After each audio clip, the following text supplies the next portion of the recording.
So yesterday, the iPhone 16 series went public. You could go to the Apple Store and take a look at it, which I did. I didn't buy one. I have the 15 Pro Max, and I wanted to take a look at the new 16s in person just to see what they looked like, what they felt like. Just maybe take a look at the menu of the camera app, because that's what I'm primarily interested in. See what I thought. So this is a disclaimer that my interest in phones is primarily with the camera app, because I'm a content creator and that's what I use it primarily for. So if you're looking for a regular phone, I would say, yeah, the iPhone 16 is great. Super reliable, super durable, does all the things, can't go wrong if you want a regular phone to just make calls, text, productivity apps.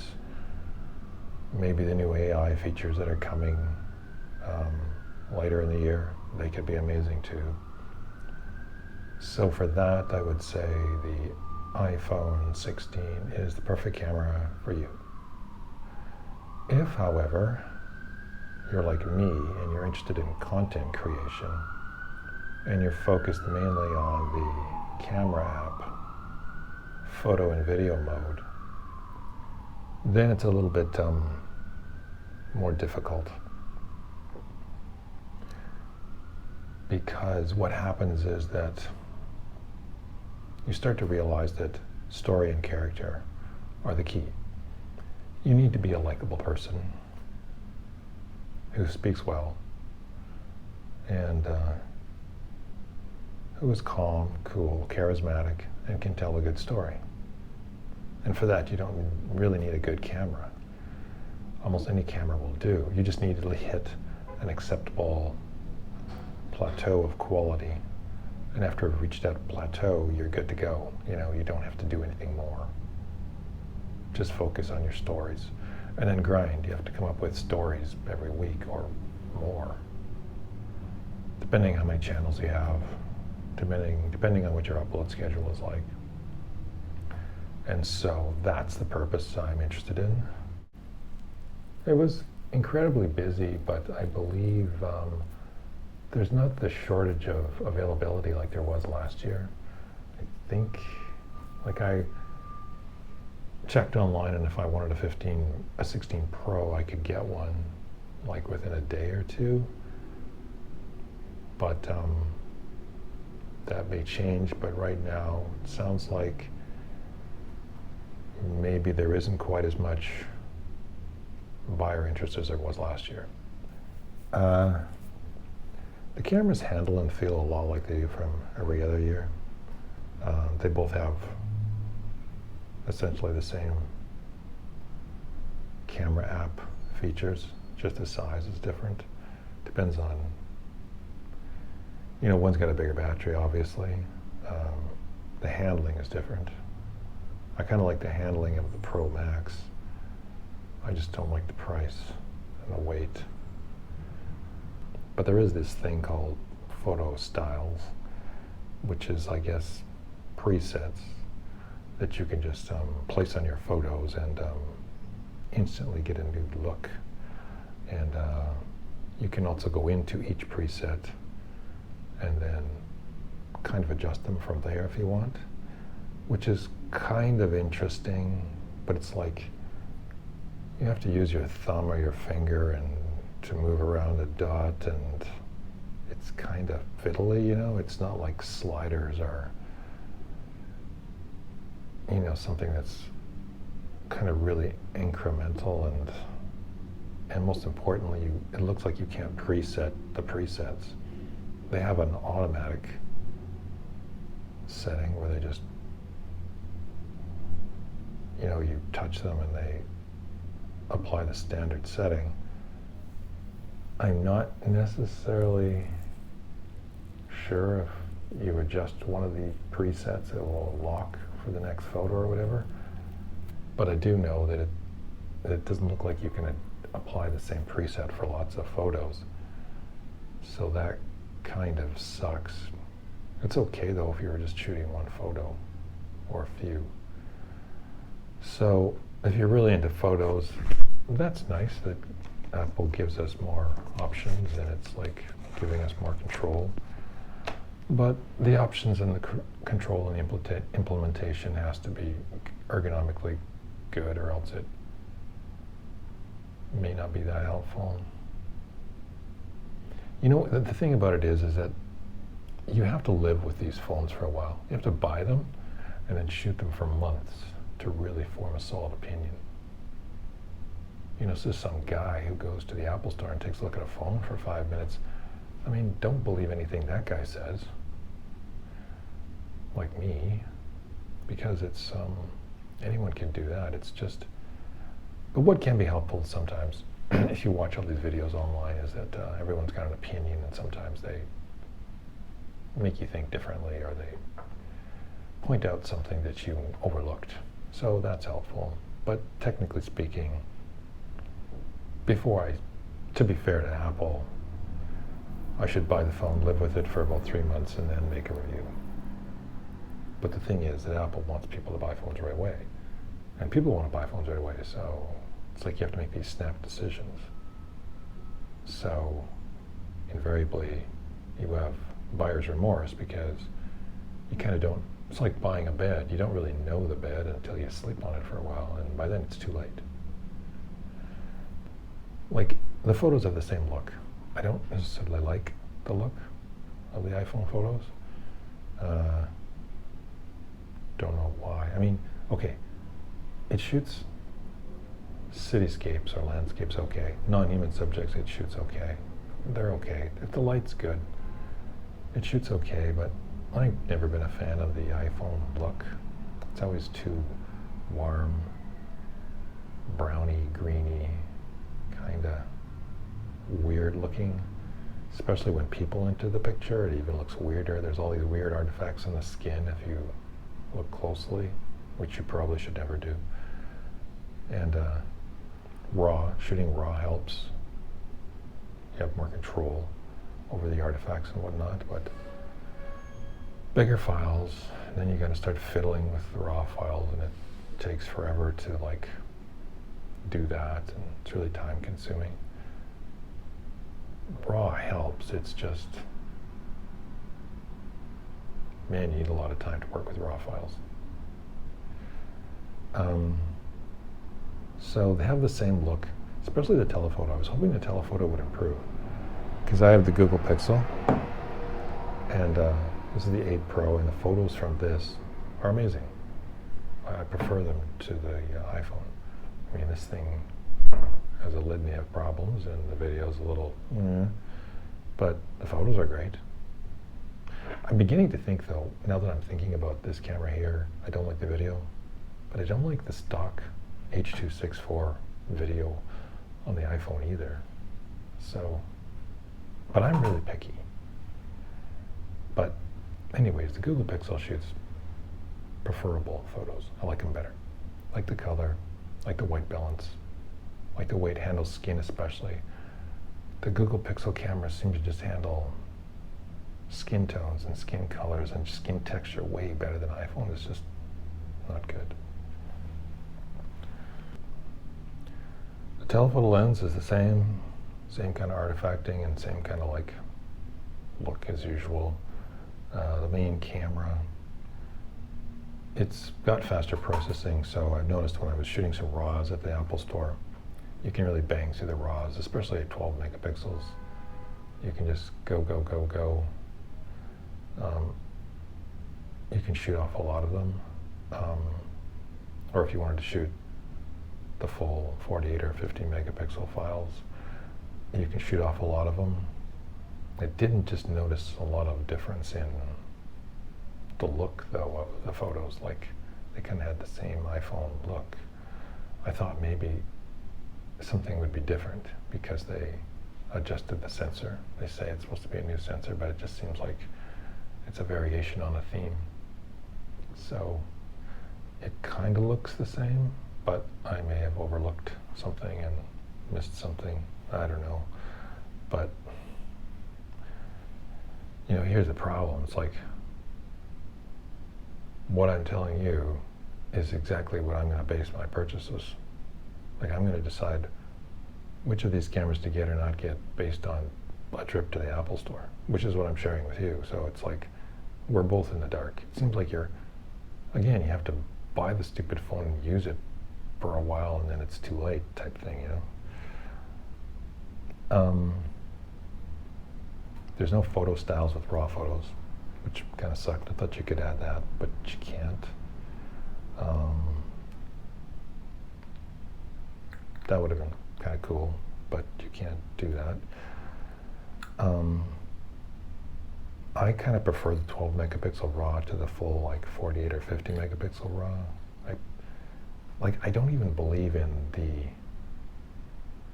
the high res RAW or high res JPEG files. Like I think that's all just, if you really look close at those files, even the 12 megapixel versus the 24 megapixel version, all they're doing is interpolating. They're like resizing the image. They're not really adding any more quality, especially if you start pixel peeping and you really start zooming in and looking at it, you're like, yeah, it's just kind of like some digital enhancement thing. So my advice to you would be just to keep it on 12, because there's a reason why the default is 12. The default is 12. Why is that? You know, like I've bought traditional cameras that have like 24 megapixel sensors and 30 megapixel sensors, and their default is like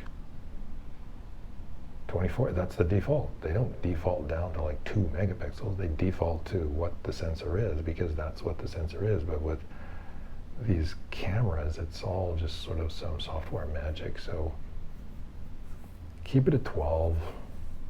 The camera operates and shoots faster, and all of that bigger megapixel resized file size is kind of like kind of sketchy at best, and I just don't think the ROI is there. Okay, now for this camera control button. It's like the shutter button thing.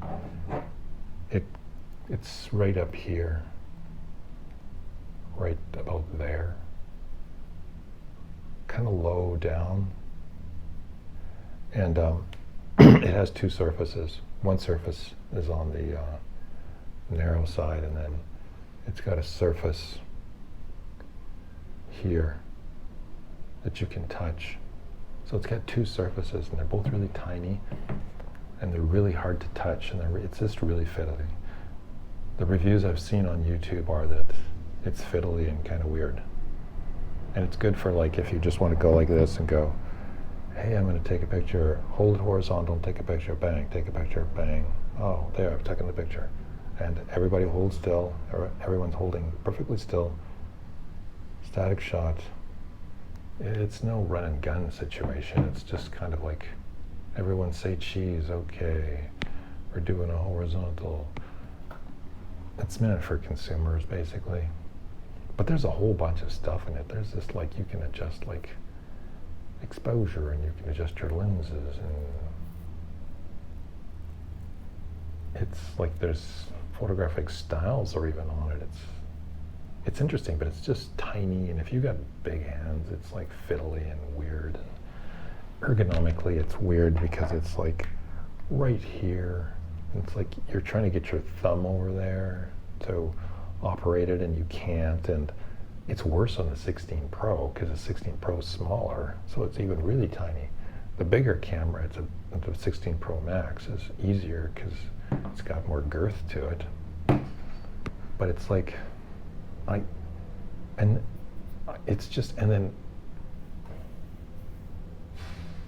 it doesn't really help for video at all, as far as I can see.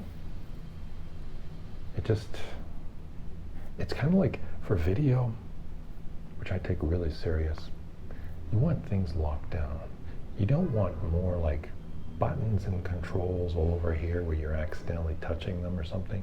No, you want things like locked and loaded. You want to be watching to make sure that the thing is like recording, you shut it off here, you start it here. You don't want a whole bunch of other stuff going on, because it's just going to get inadvertently touched or adjusted or something, or in your pocket or whatever. It's just, to me, it's just trouble if you're serious about content creation.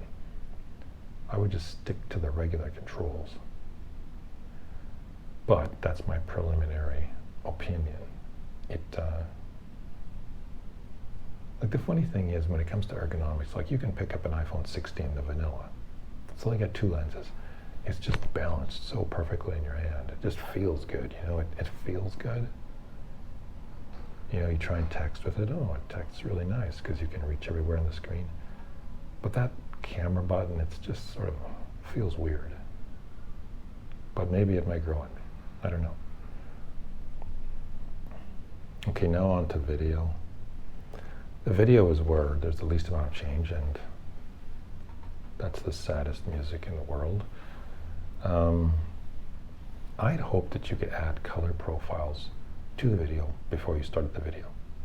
From all the, you know, promotional stuff that I saw from Apple, but I was wrong.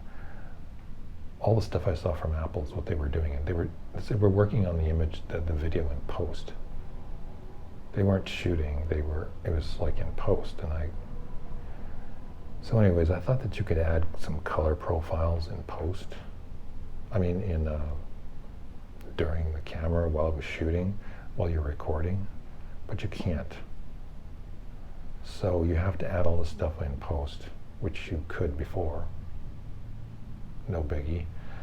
And so it has the same old color profiles as it did before, and they all suck, you know? And it's like nothing is really new for adding a look to your video. And same for log, like you can add kind of like the same color profiles to log, but it's not enough. Like you can try and adjust a log, Apple log file in Edit on the iPhone, but it helps, but it's fiddly and it's hard to see what you're doing. It's just really hard to edit video. You could edit a photo on an iPhone, but editing video, unless it's going to be the simplest TikTok or YouTube short imaginable, it's just tough to like do, especially when you're trying to fix a log file. The log creative pipeline is complicated. You really do need the LUT. And the Apple LUT, which is applied automatically when you pull the file into iMovie or Final Cut Pro, that's what you need. And you just need all those controls of a proper editor. So that's the problem with log.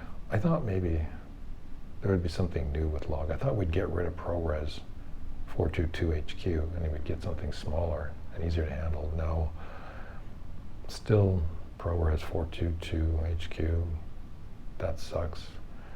It means that you need the bigger 256 gig storage option, which is going to cost you another $150 or whatever. Because if you're shooting 4K, you know, you need the extra storage, unless you're going to go for external storage. But if you go for external storage, well, then you can't have a lav mic plugged in or a shotgun mic plugged in. Anyways, it gets complicated fast, you know. And phones were never really meant to be used like that. The beauty of the phone was to just use it as simply as possible in its raw state, kind of like the GoPro I'm shooting on now. The more simple that you use it, the more durable and useful it is, and just the less friction there is. No new color profiles, same old color profiles, they all suck. You can't add the photographic styles to video, which would have been cool. That would have been really cool. There is this old thing called adjustment settings in video. It's been there forever. It's still really hard to do though. It's like, I don't know. you need like the Pro Max. You need that really big screen to see what you're doing. I'd like to get the Pro because it's cheaper, but it's got a smaller screen, so it makes it even harder to edit on the phone. Then you'll end up having to edit each video. You can't batch process this stuff, you know. You got to edit each video, and I kind of hope that Log would have a preview. Apple Log would have a preview, a Rec 709 preview, so I could see what I'm shooting or see the final product. But you can't. So you're still kind of guessing, you know. And the phone that I was looking at the Apple Store did have the Final Cut camera app as well. It looks the same. It doesn't look like it behaves any differently. It's the same. You are stuck with ProRes 422 HQ, and you have to guess the exposure and guess the final look. So you're always guessing.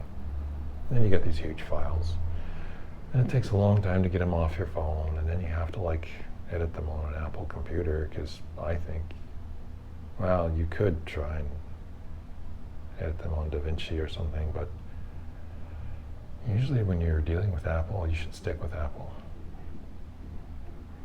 because the more you deviate from the norm with an Apple, the harder your life gets. So you got to kind of commit to the Apple ecosystem if you want to, especially if you want to shoot Apple Log. Like, you don't have to. You could even use the Blackmagic camera app, which I think is glitchy, but maybe it's improving. But you're gonna, the thing is, like, for most content creators, is shooting Log worth it? Like, I can shoot Log on this GoPro. Is it worth it? So far, I feel it isn't. And even with Apple here, I shot a lot of Log files, and I'm not sure if the workflow is worth it. It's like, it's just so much easier to shoot on this GoPro, and it's just H.264. And the bread and butter YouTube video is generally a talking head video. I don't know if it's worth it to shoot Log for that kind of thing, you know? I mean, you really got to be a keener.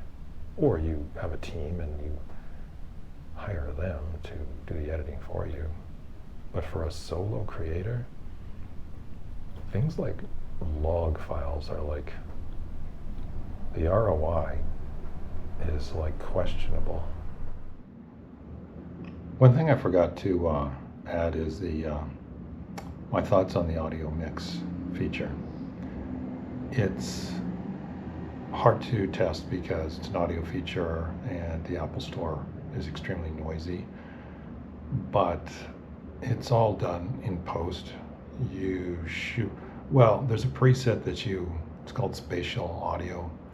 You have to set that in the camera app, but after that you just do post-processing. So you'd have to do it for each file, basically. I don't even know if you can, like, I don't think you can do any processing in Final Cut Pro or iMovie. So you would have to, I don't know how you would do that. I guess you would just preset it and get an idea of what it's going to do. So then before you export the files, you preset the audio mix setting that you want. Then export your files to Final Cut Pro or iMovie or DaVinci or whatever.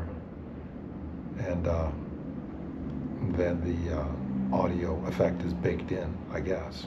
It would be nice if you could play with it in post, but I don't think you can. Not that I know of. It doesn't look like there's any more new microphones. Looks like there's the two main microphones on the bottom. There's a speaker, maybe / microphone at the top. Everything, all the microphones seem to be facing the selfie. Well,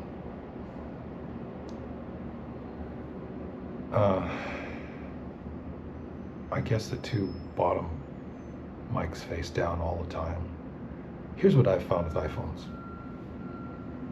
The sound recorded from the selfie camera side sounds better than the sound recorded from the main camera side. So for vlogging, it might be helpful. It might actually allow you to record some really good audio and filter out some of the background noise. That might be a great thing, but it's one of those features that you have to buy it and test it and find out if it's good or not. Patrick Tomaso did a video about it. He thinks the audio mix feature is amazing. He loves it. He said it's really good at removing room echo. I don't know how much room echo, but I'll link his video below and you can check that out. Most of the other videos I've seen on audio mix say that it's very limited. Like it's an AI voice isolation processing thing. Apple has had voice isolation software before, and it's a very good implementation, but it's not perfect. It's much better than Google. Google's is not that good.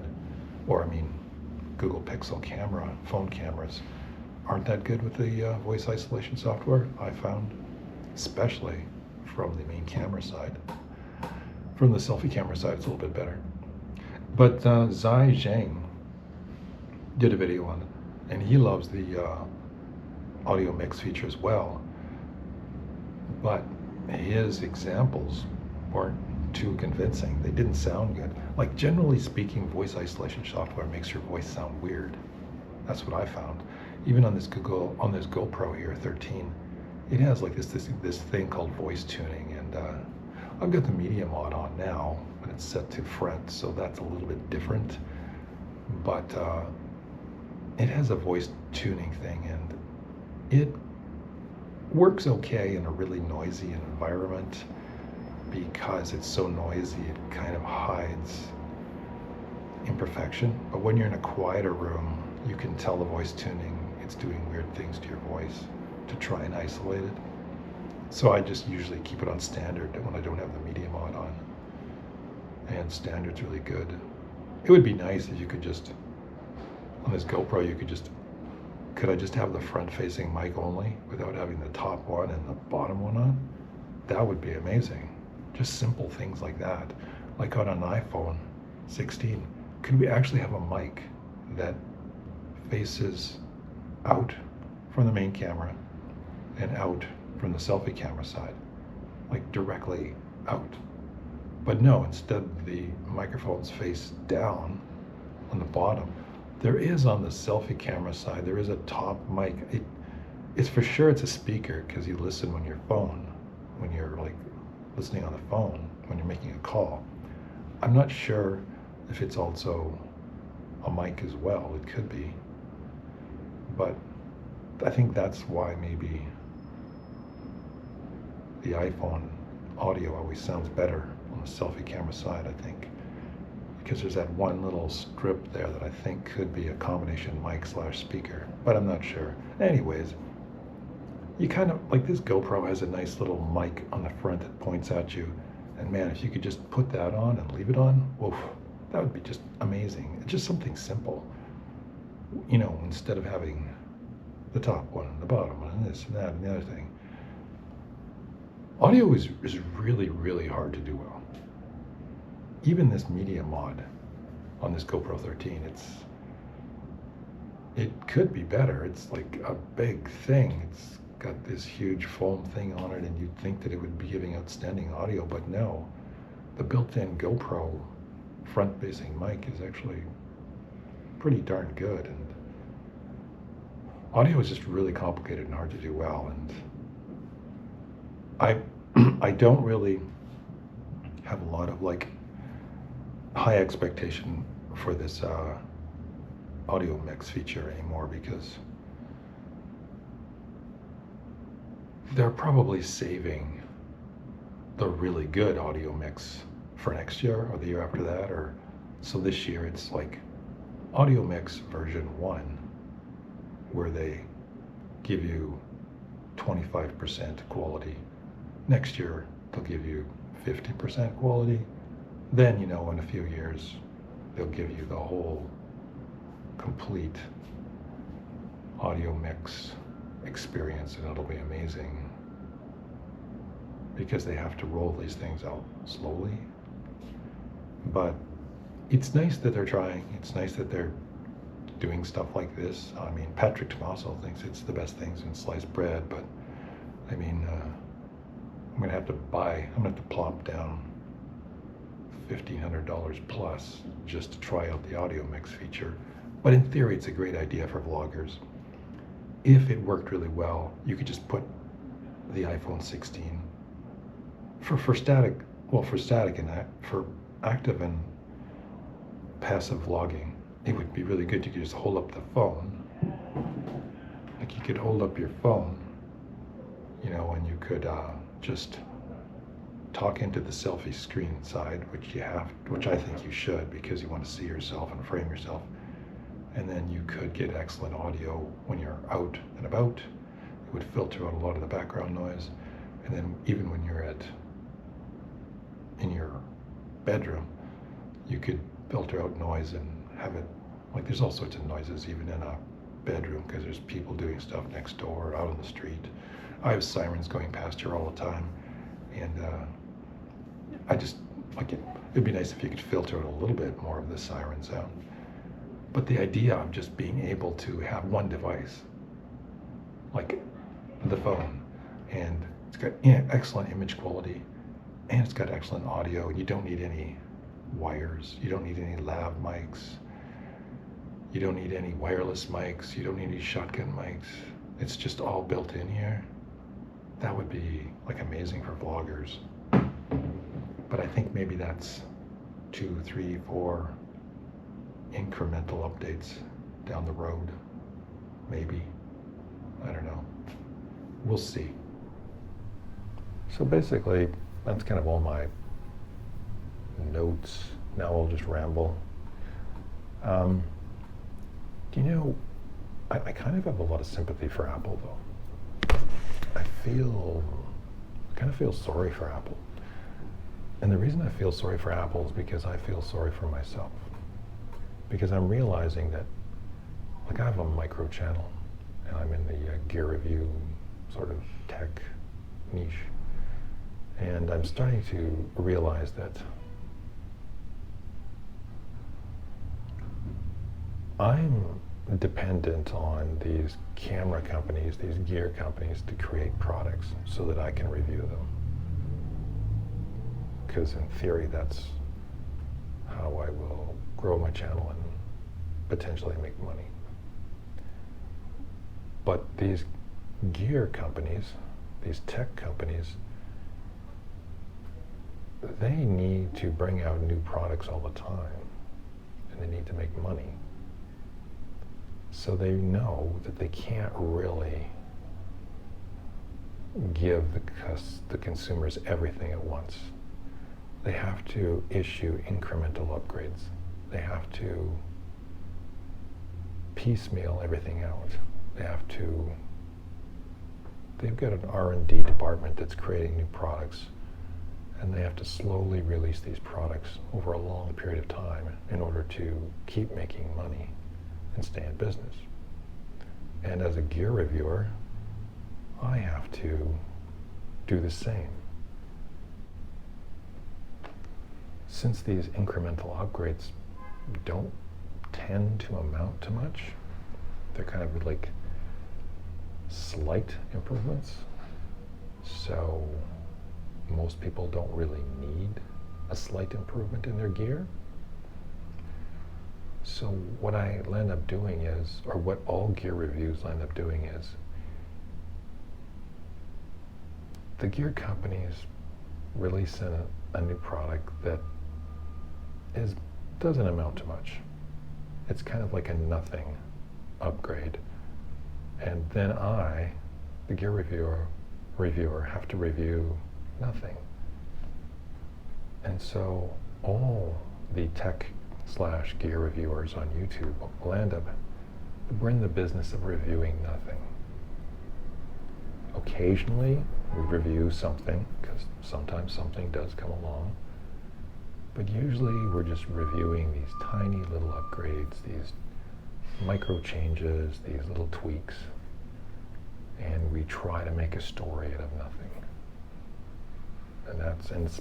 And God forbid if we if the tech companies, you know, didn't release product as much, we'd be in big trouble because we have to make videos every week to stay afloat. So especially if you're a big YouTuber and you got hundreds of thousands of subs and like you're making money and you got a team, I mean, it's a serious business. Like, you need these tech companies to pump out a lot of incremental upgrades just so you have nothing to review. Like, you know, I mean, you need to review stuff. So you're kind of in, we're kind of in this business where we're trying to make a story where there is no story, kind of thing. And so that's why I feel sorry for Apple, because they're sitting there, they're like, they got to make money, they got to keep the shareholders happy, so they're trying to like create stories. They're trying to like, okay, what are we going to do? We got to do something. We have to like create some buzz. We got to create some interest. I mean, they got some AI features coming later in the year, and there's tons of other aspects of the phone. So kind of I can see why phones are packed full of stuff, because if you can give an incremental upgrade to a lot of stuff, that really looks like something. Whereas if you're just doing an incremental upgrade to a couple of things, well then that doesn't look very interesting. That's why probably I would be best to focus on the phone as a whole, like all of the stuff on the phone, like every aspect of the phone, because then you can make more videos and then it kind of looks like you're actually making a really interesting video, because whoa, this guy's talking about a lot of stuff. None of it's really that interesting, not much change, but wow, this is a feature-packed video full of opinions. So yeah, I can kind of see why these phones especially, they're just packed with stuff. I can see why the GoPro 13, this is a GoPro 13, they didn't really change the camera this year much, but man, they added a ton of accessories because they need some stuff.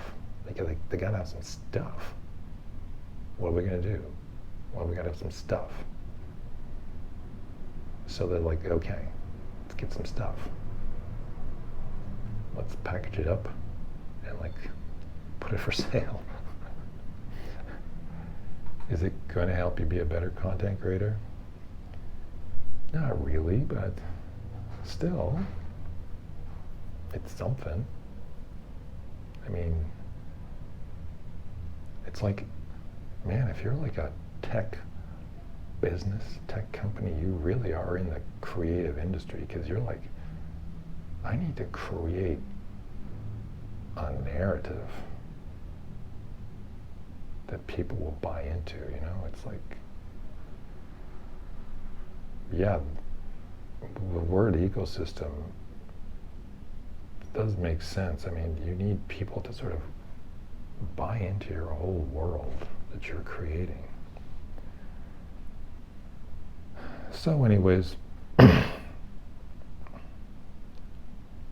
it kind of makes you just realize how complicated the world is and how weird it is and how, I don't know, just strange it is, and this is how we make our livings, and I don't know, it's just, it makes you think too much, which is not good.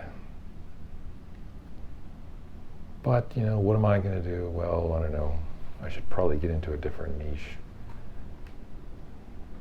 A niche that's kind of just less expensive, where, you know, you just do more talking head videos where you comment on the world or something. I think those people are pure geniuses.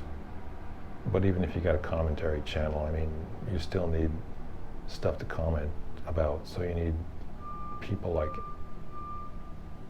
Apple just creating stuff that isn't necessarily that useful. And you know, that's not to hate on Apple or anything, but you know, to be fair, You look at any business industry, look at the food industry, like 90% of the food products on the shelves of a grocery store, they're not really that good for you. They're not useful. They're just kind of like sugar-coated this, salt-coated that. You know, it's like tasty nothing, you know. Especially the drink industry. The drink industry is just famous for just taking plain water and sweetening it and flavoring it and then selling it, and it's just water, flavored water, a million different kinds of flavored water. They add the sugar to addict you, or the caffeine to addict you. It's just like, you can just see the similarities between the tech industry and the gear industry and then the drink industry and all these other industries, and it's all just like, we're all just in this strange little cycle of, you know, trying to turn a dollar by selling not really much of anything. You know, we don't really have much value to offer, but we have the perception of value. And the perception of value, branding, is apparently invaluable. And Apple is like hella good at branding and perceived value. So like, I have nothing but respect for Apple. Like, these guys can play the game. I can't. So, that's my thoughts on the new Apple 16 series of iPhones. Now I have to decide what I'm going to do. Stick with it. Like, I'm supposed to be a gear reviewer, so I have to buy one, which is the problem. I mean, once you're established, once you're Marquez Brownlee, I guess, getting your hands on new incremental gear upgrades is easy. It's just, but I mean, when you're on the come up, you know, it gets expensive buying all the new gear just to test it. I think I should maybe take the approach of that camera conspiracies guy. He kind of just comments on the photo industry. For the most part, he comments, you know. That might be the way to go. So I just whine, moan, and complain about the camera industry or whatever. Would there be a market for that? Yeah, if you could be likable enough. If you could tell good stories. If you could create perceived value. Sure. And you see, this is why it all comes back to story and character and those things. Like, that's the key to YouTube, man. It's just like spinning great stories. Making something out of nothing. Making nothing out of nothing. And then selling that nothing. That's the key. That's what I learned from going to the Apple store to look at the new iPhone 16 series.